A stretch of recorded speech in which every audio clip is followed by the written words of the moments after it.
नमस्कार। आज आपकी मुलाकात एक ऐसे पर्सनैलिटी से कर रहा हूं जिनका एक लंबा अनुभव म्यूचुअल फंड इंडस्ट्री के लिए रहा है। पिछले 21 वर्षों से म्यूचुअल फंड के लिए काम कर रहे हैं और अलग अलग रोल में अलग अलग जगहों पे। फिलहाल ये डिप्टी चीफ बिजनेस ऑफिसर हैं सुंदरम म्यूचुअल फंड के लिए और बॉम्बे से डायरेक्टली आज आए हैं हम लोगों के बीच में Rajiv Chhabria ji. Rajiv Chhabria ji, welcome to Ranchi. Thank you so much. Thank you so much. Pleasure to be here. Thank you for coming.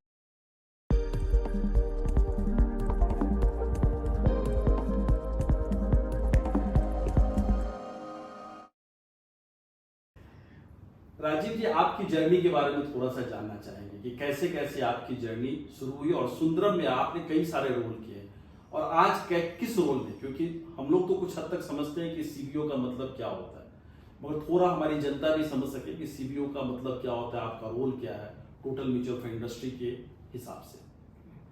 So, Wigan ji, journey बहुत इंटरेस्टिंग रही है। इनफैक्ट मैंने शुरुआत बिजनेस साइड पे किया ही नहीं था। मैंने शुरुआत म्यूचुअल फंड कंपनी में आईटी साइड पे किया था और मैं सॉफ्टवेयर प्रोग्राम बनाता था, एप्लीकेशंस डेवलप करता था एंड खुश था, अच्छा काम कर रहा था।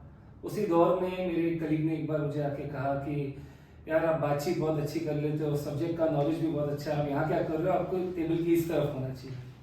And that's how I said कि इसको भी ट्राई करते हैं, इंटरेस्ट तो मेरा भी है उस तरफ। और उस जर्नी की शुरुआत हुई। मैं बिजनेस साइड में आया, सेल्स मार्केटिंग साइड में आया and then there has been no looking back.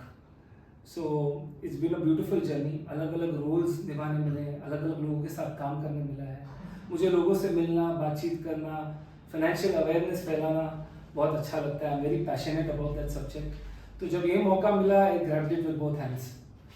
Sundaram में अब मुझे 14 साल के ऊपर हो गए हैं। For me Sundaram is like a second home. Right. अलग अलग यहाँ रोल निभाए हैं। जब मैंने ज्वाइन किया था तो मैं एक पर्टिकुलर रीजन देखा करता था। उसके बाद प्रोडक्ट साइड पे मैंने काफ़ी काम किया। उसके बाद वेल्थ सेटअप करने के लिए काफ़ी समय बिताया और अब ये नए रोल में, जैसे आप कह रहे हैं डेप्यूटी सीबीओ, उसमें मैं सेल्स ओवरसी करता हूँ अपने कलीग के साथ। So that is my role currently at Sundaram. So nice. आपकी पर्सनैलिटी इतनी प्लीजिंग है कि आप जिस चीज में हाथ डालेंगे वो अच्छा ही होगा।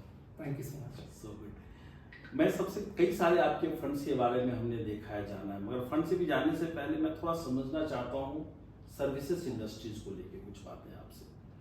खास के सर्विसेज इंडस्ट्री निश्चित रूप से हमारी इकोनॉमी की, हमारी जीडीपी की बैकबोन है। ऑलमोस्ट 55% कंट्रीब्यूशन उसका है हमारी जीडीपी में। मगर गोइंग फॉरवर्ड गवर्नमेंट का फोकस बार बार मैन्युफैक्चरिंग की तरफ बढ़ रहा है, तो उस केस में आपका क्या व्यू है कि कैसा दिख रहा है servicing industry going forward? So services हमारी लाइफ का एक बहुत ही, बोलते हैं ना कि अहम हिस्सा है। जी। आप जिंदगी में अपना कोई भी पूरा एक दिन ले लीजिए या कोई हफ्ता ले लीजिए और आप देखिए आप सर्विसेज को कितनी तरीके से छू रहे हैं। आप सवेरे कुछ अलग खाना चाहते हैं तो आप उसको फूड डिलीवरी के थ्रू ऑर्डर कर रहे हैं। उतरते हैं, ऑफिस जाना चाह रहे हैं, कैब बुक कर रहे हैं, करेक्ट। आपको कोई नया कंटेंट देखने का दिल किया तो आप ओटीटी प्लेटफॉर्म पे उसको देख रहे हैं। तो आप अलग अलग तरीके से देखिए, आप जिंदगी में सर्विसेज को इतना यूज कर रहे हैं। तो सर्विसेज बहुत ही अहम हिस्सा है। अब आपने जो कहा मैन्युफैक्चरिंग पे गवर्नमेंट का बहुत फोकस है, तो उस पूरे सिचुएशन में सर्विसेज का क्या रोल है? मैन्युफैक्चरिंग और सर्विसेज ये दोनों एक दूसरे को कॉम्प्लीमेंट करते हैं, ये दोनों अलग नहीं है। अगर आपको एक एग्जांपल देता हूँ, आज आप गाड़ी खरीदना चाहते हैं तो वो गाड़ी यहाँ फैक्ट्री में बनी है, मैन्युफैक्चर हुई है, राइट। लेकिन उस गाड़ी को खरीदने के लिए शायद आप कोई बैंक से लोन ले रहे हैं, करेक्ट। उसका इंश्योरेंस कवर लेने के लिए कोई इंश्योरेंस कंपनी के पास जा रहे हैं, राइट। करेक्ट। बाद में आफ्टर सेल्स सर्विस के लिए आप सर्विस अपॉइंटमेंट ले रहे हैं। इनफैक्ट यहाँ तक आजकल डेवलपमेंट हो गई है कि कुछ लोग तो टेक्नोलॉजी यूज करके ऐप पे कार बुक कर रहे हैं। Very true. करेक्ट। तो यहाँ मैन्युफैक्चरिंग और सर्विसेज, अब देखिए मैन्युफैक्चरिंग इनिशियल प्रोडक्ट है, उसके बाद पूरी जर्नी सर्विसेज है। So it's not manufacturing versus services, but it is manufacturing and services that go together. So manufacturing is a very important thing, बहुत जरूरी है। पर मेरी ये फीलिंग है that services will continue to be a larger part for a GDP. मैं तो समझ पाया आपकी बात से कि ऑफ कोर्स मैन्युफैक्चरिंग की तरफ फोकस है, क्योंकि उसमें बहुत पिछड़े हुए थे हम, तो मैन्युफैक्चरिंग तो आगे जाएगी। हो सकता है जीडीपी में कंट्रीब्यूशन का साइज परसेंटेज के हिसाब से दिखेगा, मगर एब्सोल्यूट टर्म में सर्विसेज रहा है और ऑलवेज बड़े पैमाने पे ही रहेगा, उसका डोमिनेंस रहेगा और वो और बड़ा होगा, बिल्कुल एब्सोल्यूट टर्म में और बड़ा होगा, और बड़ा। Very good. और आप नोटिस कीजिए ये जो सर्विसेज का पूरा अडॉप्शन है, सर्विसेज पहले भी हुआ करती थी, पर कोविड के बाद एक टर्न अराउंड हुआ है। जी, हम सब ने सर्विसेज को अडॉप्ट करना चालू किया है। ट्रू। कोविड के वक्त देखिए डिजिटल पेमेंट ऐप्स पहले भी होती थी, पर आप और मैं कितनी डिजिटल पेमेंट्स यूज करते थे। आप और मैं छोड़िए, आप सब्जी वाला, किराना शॉप कहीं भी देख लीजिए, यहाँ डिजिटल पेमेंट्स का अडॉप्शन नहीं था। पर कोविड में क्या हुआ, हमें डिजिटल पेमेंट्स को अपनाना पड़ा। राइट। वैसे ही आप देख लीजिए, उसके पहले डॉक्टर का चेकअप कभी भी होता था तो हम उसके पास, उसके क्लिनिक में जाके ही चेकअप करवाते थे। करेक्ट। कोविड के दौरान वो पॉसिबल नहीं था, तो हमने डॉक्टर्स के साथ वीडियो कंसल्टेशन शुरू कर ली। Very true. उसके पहले हम थिएटर जाया करते थे कभी भी नई पिक्चर देखने। आज आप जानते हैं कि कुछ ही हफ्तों की देर में आपको शायद वो पिक्चर ओटीटी प्लेटफॉर्म पे मिल जाए। So a lot of these services got adopted. बोलते हैं ना कि ये फास्ट ट्रैक हो गया इसका अडॉप्शन पोस्ट कोविड। करेक्ट। और उसके बाद ये हैबिट बन चुका है। और अगर अच्छी हैबिटें बन जाती है तो उसको रिवर्स करना बहुत मुश्किल तो होता है। कन्वीनियंट बहुत है, कन्वीनियंस बहुत है, बहुत सही आपने कहा। तो हम लोग उम्मीद करें कि सर्विसेज सेक्टर्स यूं ही रहेगा, मगर एक चिंता का विषय ये दिख रहा है, खासकर जिस तरह से एआई अडॉप्ट की जा रही है, जो कि हमारे सर्विसेज इंडस्ट्रीज के एंगल से देखेंगे तो आईटी सर्विसेज का बहुत बड़ा रोल है, कंट्रीब्यूशन है, और वो हमारे लिए सबसे बड़ा अर्नर भी है कंट्री के एंगल से, one of the biggest earner. मगर एआई जिस तरह से अडॉप्ट हो रही है पूरे वर्ल्ड वाइड, उसके हिसाब से और जो फिगर्स आ रहे हैं अभी तक, ऑफ कोर्स ये इनिशियल फिगर है इंडिया के एंगल से कहूँ, कि जो स्टूडेंट्स की इनटेक कर रही थी ये कंपनियां, जो बड़ी बड़ी कंपनियां हैं, वो इस वक्त थोड़ा स्लो डाउन होते हुए दिख रहा है। तो इसका इम्पैक्ट कितना दिख रहा है उस एंगल से, क्योंकि कहीं ना कहीं कंपनी की प्रॉफिटेबिलिटी अगर मार खाएगी ये एडॉप्टेबिलिटी के हिसाब से, तो परेशान थोड़ा कर सकती है। सो जनरली ये सवाल आता है कि will AI affect jobs also, right?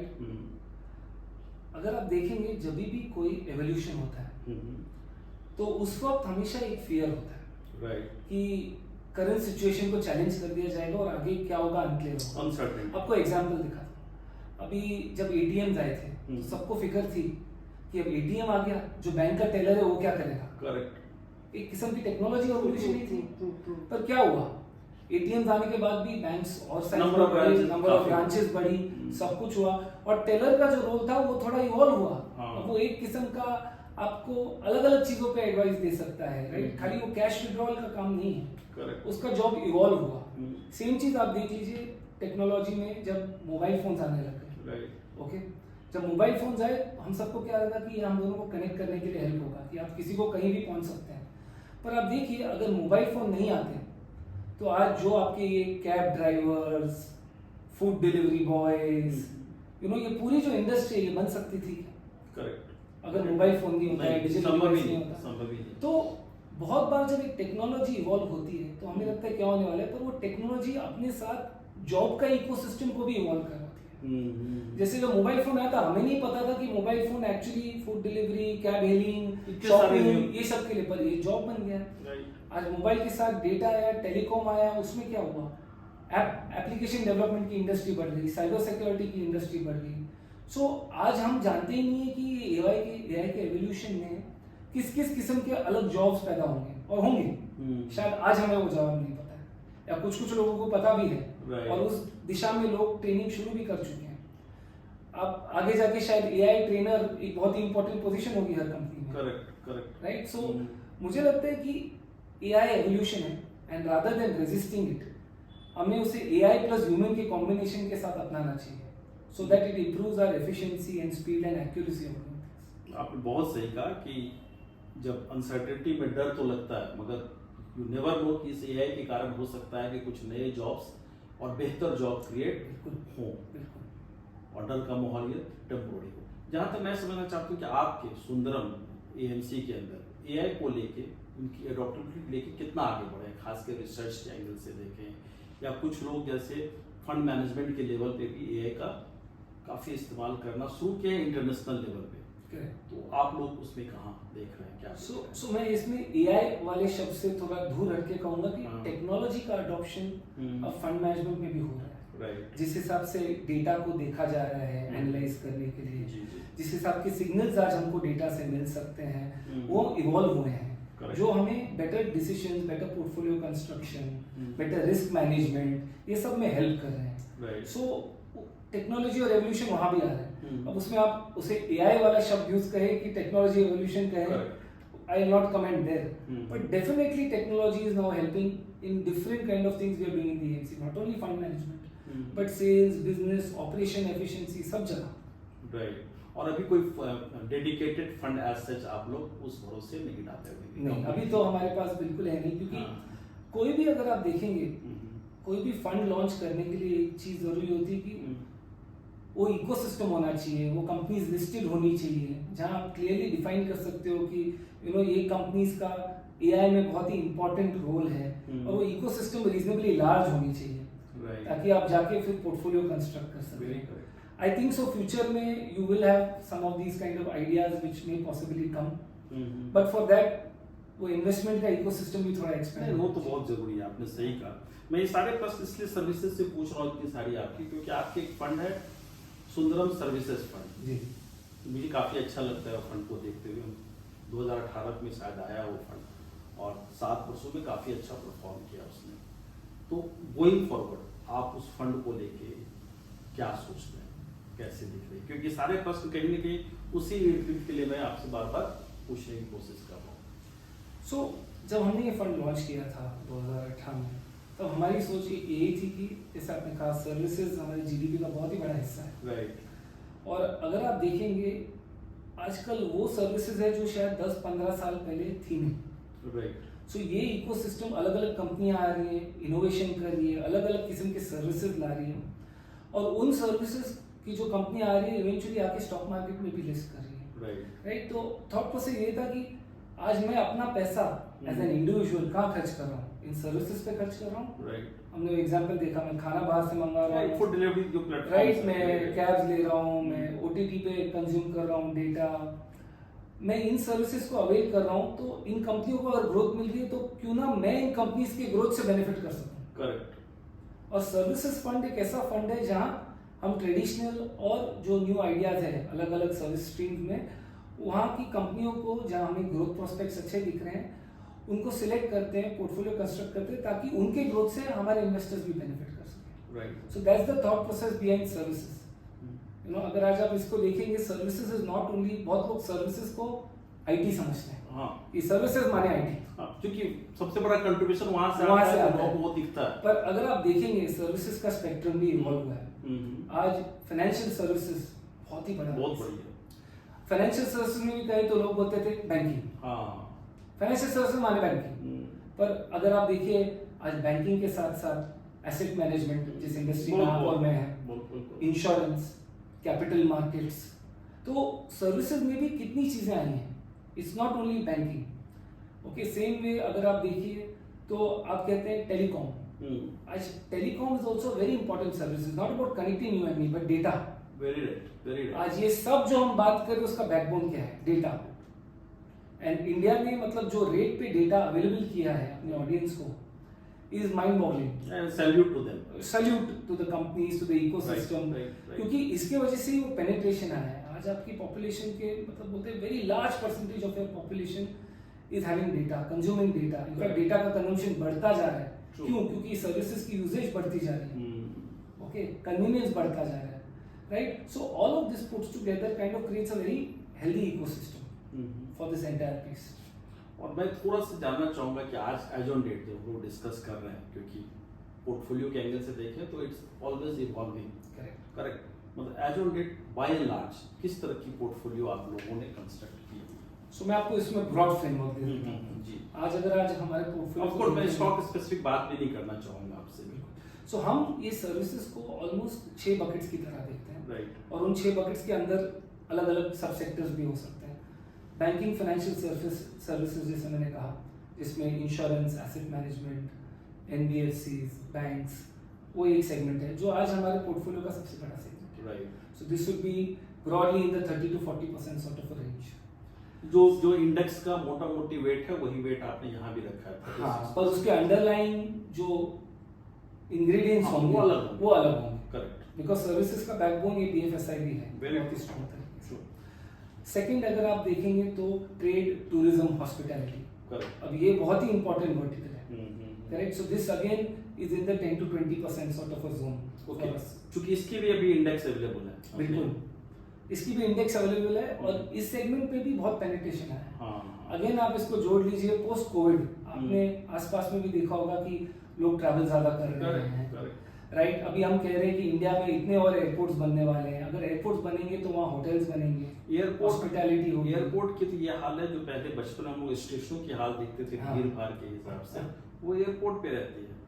और ये आपने कहा ना कि कोविड के बाद तो निश्चित रूप से एक दिखता है कि रिवेंज टूरिज्म, बिल्कुल, रिवेंज टूरिज्म एक वर्ड जो दिया गया, क्वाइन किया गया, वो सचमुच दिखता है कि सब लोग भाग रहे हैं। और उसका बेनिफिट किसको मिल रहा है? Trade, tourism, travel industry, Very good. जो भी एक सर्विस है। जी जी, you know, just digressing a little bit from the portfolio, अगर आप देखें पहले एक टिकट अगर आपको बुक करना था तो आप कैसे किया करते थे? करेक्ट, होटल बुक करना था आप कैसे किया करते थे? True. आज उसकी कन्वीनियंस क्या है? जिस भी चीज को आप कन्वीनियंट बना दें, आप देखेंगे वहां लोग उसको ज्यादा कंज्यूम करने लगते हैं, correct, just because of the simple convenience, very true, right? So this part is again a very important part of the portfolio. Then telecom, जैसे मैंने कहा, that also is between that 10 to 20% sort of a range.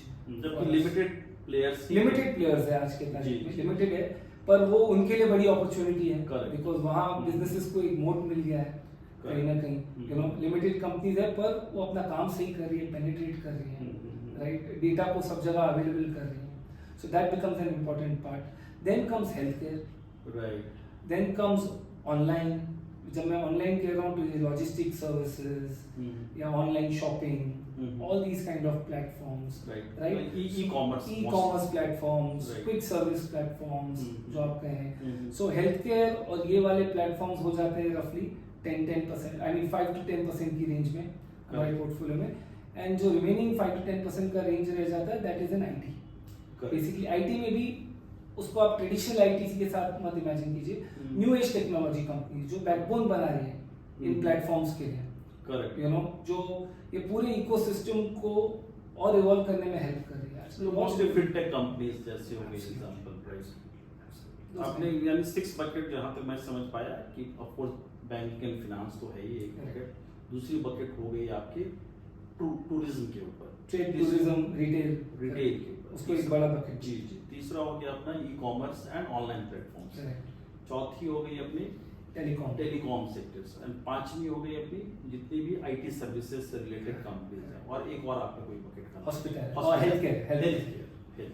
तो 6 bucket में आप लोगों ने depending on the availability end fund managers thought आप इस बकेट्स में स्टॉक्स को, और ये 6 बकेट ऐसे दिख रहे हैं जिसमें ग्रोथ की गुंजाइश काफी, बिल्कुल बिल्कुल। आप देखिए इसके पीछे भी एक रीजन है जी। कहीं भी अगर आपको ग्रोथ दिख रही है तो उसका रीजन क्या होता है? जैसे ही लोगों की इनकम लेवल्स ऊपर जा रही है, वो अपना लाइफस्टाइल इंप्रूव करने के लिए सर्विसेज और अवेल करते हैं, और ये प्रूवन है। आप कहीं भी जाके देखिए, जहाँ भी इनकम लोगों की ऊपर गई है वहाँ सर्विसेज का कंजम्पशन ऊपर जाते हुए आपने देखा होगा अलग अलग देशों में। ओके, अभी फॉर एग्जांपल पीपल, हम लोग अभी डिस्कस कर रहे थे कुछ देर पहले कि हेल्दी लिविंग का एक थॉट प्रोसेस है, so people are now more conscious कि मैं अपनी रेगुलर टेस्टिंग कर रहा हूँ, हेल्थ को एकदम चेक में रखूं, तो डायग्नोस्टिक्स ये सब ज्यादा काम में आ रहे हैं। आपने AI की बात उठाई थी कुछ देर पहले, अब जब AI या टेक्नोलॉजी का इंटीग्रेशन होगा तो आप देखेंगे कि एक लेयर होगा जो ये एक्सरेज या MRIs को स्कैन करके कुछ फ्लैग ऑफ कर सकता है, जो डॉक्टर्स का काम शायद थोड़ा और आसान कर सकते हैं या अर्ली डिटेक्शन में हेल्प कर सकते हैं। ये ऑलरेडी हो रहा है, ये ऑलरेडी हो रहा है, पर इसका और मास अडॉप्शन होगा तो और लोगों को इसका फायदा होगा। सो आप BFSI की बात कर लीजिए, BFSI में यू नो टुडे टेक्नोलॉजी और AI can help you check कि फ्रॉड ट्रांजैक्शंस कहाँ है या किसी का क्रेडिट वर्दीनेस क्या है, लोन डिसबर्समेंट फास्टर हो सकता है कि नहीं। सो मेरे को लगता है across all these segments technology is playing a very important role. So it's a combination device, data and services, ये कॉम्बिनेशन चल रहा है। So this is the backbone of growth. बहुत बढ़िया आपने कहा कि सर्विसेज फंड का एक तो पोर्टफोलियो कंस्ट्रक्शन है, इसको क्या के एंगल से देखें हम लोग, तो क्या लार्ज कैप बायस्ड है आपका ये पोर्टफोलियो या क्या है? सो मैं कहूँगा कि ये पोर्टफोलियो मल्टी कैप के काफी नजदीक है इन टर्म्स ऑफ कैप को ब्रेकअप। जी जी। जैसे अगर रिसेंट पोर्टफोलियो को देखा जाए तो क्लोज टू 55% लार्ज कैप की तरफ, right, you know the remaining 35% के आसपास मिड एंड स्मॉल कैप्स की तरफ है, एंड देन यू नो थोड़ा बहुत माइक्रो कैप्स नहीं, आई वुड से इसमें mid and small caps is 35, large cap is 55-60%। Okay. That's the range in which we operate. Right. So that's how, and again it is a function of जो universe। क्योंकि मैं इसे पूछा micro cap, क्योंकि beyond 500, micro cap means beyond 500 की बात की, क्योंकि बहुत सारे सर्विसेज, बहुत सारी इंडस्ट्रीज ऐसी हैं जो शायद स्मॉल कैप में भी अवेलेबल बिल्कुल नहीं है, जो स्मॉल कैप में भी अवेलेबल नहीं है, मतलब टॉप 250 में अवेलेबल नहीं है। ऐसे भी बहुत सारे कंपनीज दिखती है। आई डोंट नो कि आपके पोर्टफोलियो में है या नहीं है, तो उसके उस बियॉन्ड भी आप लोग जाते हैं? बिल्कुल। अगर एक अच्छी आइडिया है जी और दिख रहा है कि वो कंपनी अच्छी ग्रोथ अचीव कर सकती है और उसके बाकी सब चेक्स एंड बैलेंसेस कहते हैं ना, जैसे promoter, ecosystem, balance sheet, if everything is good we are open to evaluating any company. Right. Because बहुत बार क्या होता है, जो चैलेंजर्स आते हैं या जो एक नई कैटेगरी में इनोवेशन होती है, तो शुरुआत तो कई बार वो जर्नी छोटे से ही शुरू होती है, and then they make their way to be in mid caps and large caps. Right. So you have to keep your eyes and ears open। Correct. And in fact बहुत सारे सेगमेंट्स ऐसे भी होते हैं विवेक जी, जो जैसे आज आप कहें ना, बैंक्स की लंबी ट्रैक रिकॉर्ड है, यू नो अगर आज कोई नया बैंक भी आता है तो आप जानते हो कि बैंक्स का एक होता है ना कि एक आपके पास एक टेम्पलेट है कि बैंक्स कैसे फंक्शन करते हैं, पर बहुत सारी इंडस्ट्रीज है जैसे फूड डिलीवरी। फूड डिलीवरी का क्या टेम्पलेट था हमारे पास? कुछ नहीं था, देखिए दो बड़े प्लेयर बन गए, तो कोई टेम्पलेट ही नहीं था। तो ये बिजनेसेस को ट्रैक करते करते हम भी इनसे सीखते हैं, हम भी लर्न करते हैं, और इसका एक टेम्पलेट बन रहा है कि ये बिजनेस स्केल अप कैसे होता है, और हम भी सीख रहे हैं। So sometimes you are keeping an eye on the business, you are learning with the business, and your conviction होता है ना, आपका कन्विक्शन फिर उन बिजनेसेस में या तो आता है या तो नहीं आता है, बट ये थोड़ी ट्रैक रिकॉर्ड के बाद ही पता चलता है। So that's why it's an interesting space. और बहुत ज्यादा कंपनियां हैं जो आज शायद लिस्टेड नहीं भी है, जो लिस्ट होंगी सर्विसेज सेक्टर में। करेक्ट। शायद उनकी सर्विसेज आज आप और मैं यूज कर रहे हैं बहुत एग्रेसिवली, पर वो लिस्टेड नहीं है। अभी रिसेंट में 2 दिन पहले होने वाली है, एक दिन बाद ही। सो ये जो यूनिवर्स है ना, ये भी एक्सपैंड होता जाए। जी जी जी। तो जिसमें से आप सिलेक्ट कर सकते हैं और कंपनियां और सेगमेंट जो आज शायद एग्जिस्ट नहीं कर रही। सो ये भी एक खासियत है सर्विसेज की। Right right. और कुछ इस फंड के बारे में आप बताना चाहेंगे, जिसको लोगों को अगर इस फंड की तरफ जाना हो या सोचो तो क्या सोच के जा सकता है? इसके अलावा काफी सारी इंफॉर्मेशन आपने दी है। मेरा मानना, आई गो बैक टू जो पहला पॉइंट था मेरा, कि आप वो देखिए कि आज अगर आपके पॉकेट में 100 रुपए, आप उस 100 रुपए को कैसे खर्च कितना कहाँ करते हैं? राइट। आपको खुद जवाब मिल जाएगा कि ये सेगमेंट आपको क्यों देखना चाहिए। करेक्ट। सो कुछ कंपनियां हैं जो अपनी पूरी जर्नी तय कर रही है उस डिसीजन पे जो आप कर रहे हैं कि आप उस कंपनी के सर्विस से खर्च कर रहे हैं, और अगर आप उसको बार बार कंज्यूम करें, कहीं ना कहीं आप खुश हैं उसके सर्विस से। ट्रू। राइट। और अगर आप खुश हैं उसके सर्विस से, अज्यूम कीजिए कि काफी और लोग भी खुश होंगे उस सर्विस को यूटिलाइज कर रहे हैं, तो उसकी अगर ग्रोथ होगी, उस ग्रोथ का हिस्सा आप कैसे बन सकते हैं? Very correct. सो मैं कहूंगा कि इन्वेस्टमेंट्स को कभी कभार सिंप्लीफाई कर देना चाहिए। बहुत सही है। हमारे सामने होता है कि यू नो कौन सी अच्छी बिजनेस है, कौन सी नहीं है, यू नो, और अगर हमें समझ में आता है तो उसका पार्ट हम कैसे बन सकते हैं, फिर उसके अलग अलग रूट होते हैं। This is one such route. Very correct, very very true. बहुत बढ़िया कहा राजीव जी आपने कहा। आप खर्च कहाँ करते हो वो देख लो, उससे पता चल जाएगा कि क्या चीज चलने वाला है, क्या चीज चल रहा है। बिल्कुल। बहुत सही। कोई और चीज जो सुंदरम कर रही हो सर्विसेज बिजनेसेस ये छोड़ दे, तो कुछ और चीज जो अलग कुछ आपको दिख रहा है सुंदरम को करते हुए एज ए फंड हाउस? जी, हमारा फोकस बहुत ही सिंपल है लेकिन जी, हमें ये कोशिश करना है कि हम इन्वेस्टर्स को अपनी वेल्थ क्रिएशन जर्नी में हेल्प कर सकें। राइट। सो हमारा एकमात्र ये गोल है कि हम अपने पार्टनर्स, अपने इन्वेस्टर्स को एक बहुत ही कंसिस्टेंट एक्सपीरियंस दें। वो कंसिस्टेंट एक्सपीरियंस उनकी इन्वेस्टमेंट्स के साथ हो, उनके एक्सपीरियंस के साथ हो कि अगर मैं यहाँ डील कर रहा हूँ सुंदरम के साथ तो कैसे किस किस्म की सर्विस मुझे मिल रही है। हम भी सर्विस इंडस्ट्री में, राइट। सो कंसिस्टेंसी एक ऐसा शब्द है जिसको हम सही तरीके से निभाना चाहते हैं। एंड हमारा बहुत फोकस, हर डिपार्टमेंट का फोकस आज है कि हम कंसिस्टेंट और अच्छा एक्सपीरियंस अपने इन्वेस्टर्स और पार्टनर्स को दे सकें. So this is our goal, this is what we are focusing on. And हम चाह रहे हैं कि 3, 4, 5 years from now when we look back, अगर पूछा जाए कि who is one of the most consistent players, तो हमारा नाम लिया जाए. So that's a goal and aspiration for us. So nice, thank you Rajiv ji. कुछ और आप ऐड करना चाहेंगे? मैं यही कहना चाहूँगा दैट म्यूचुअल फंड इंडस्ट्री ने बहुत अच्छा ग्रोथ किया है, बट आई स्टिल बिलीव कि अभी भी हमने सर्फेस को बस स्क्रैच ही किया है. Very correct. और बहुत ही लंबा रास्ता है हमारे सामने. आज भी अगर आप देखेंगे तो हमारे पूरे पॉपुलेशन में 5.5 करोड़ या लगभग यूनिक लोग इन्वेस्ट कर रहे हैं जी. जबकि पॉपुलेशन आप जानते हैं 140 करोड़ करेक्ट है. तो बहुत ही लंबा रास्ता है. ट्रस्ट कीजिए म्यूचुअल फंड्स को. आज म्यूचुअल फंड्स में बहुत ही अलग अलग प्रोडक्ट्स हैं. आपके नीड के हिसाब से आप उन प्रोडक्ट्स को चुन सकते हैं. एंड ये जर्नी खाली 2 चीज़ है. इस जर्नी को समय दीजिए. करेक्ट. अगर आप इस जर्नी को समय देंगे तो हमने देखा है पिछले इतने सालों में कि इस जर्नी ने डिसअपॉइंट नहीं किया. So it's important that give it time, have patience, choose the right product, get the right advice. So for all the people watching this, I think mutual fund बहुत ही बढ़िया vehicle है. Trust the vehicle and उस vehicle के साथ जुड़िए. बहुत बढ़िया आपने कहा कि ट्रस्ट द व्हीकल, और उस पर चलती हुई गाड़ी पे सवार हो जाइए. डेस्टिनेशन तय कीजिए और वहाँ पहुँचा देगा, ये विश्वास रखिए. बिल्कुल. आज हम लोगों ने बात की राजीव जी से, काफी अच्छी बात की, और खास के सर्विस फंड के बारे में इनके बात की. तो चूंकि जब फंड की बात करते हैं तो मैं कुछ डिस्क्लेमर दे दूं कि ऑफ कोर्स फंड का डिस्क्रिप्शन हम लोगों ने लिया, मगर कहीं भी मैं ये कोशिश नहीं कर रहा हूं कि इस फंड को आप भी ले लीजिए. अगर आप इस फंड को लेना चाहते हैं तो मैं जरूर कहूंगा कि आप या तो खुद अपना ड्यू डिलिजेंस खुद कीजिए कि आपके लिए कितनी सुटेबल है ये, या फिर जिस भी फाइनेंशियल प्रोफेशनल के साथ, इन्वेस्टमेंट प्रोफेशनल के साथ आप जुड़े हैं, उनके साथ बैठ के समझिए ये फंड कितनी सही आपके पोर्टफोलियो के लिए है. So once again, thank you Rajiv ji for coming and giving all the information. हम लोग मिलते रहेंगे, बात करते रहेंगे और आपसे ये एनर्जी लेते रहेंगे. Thank you.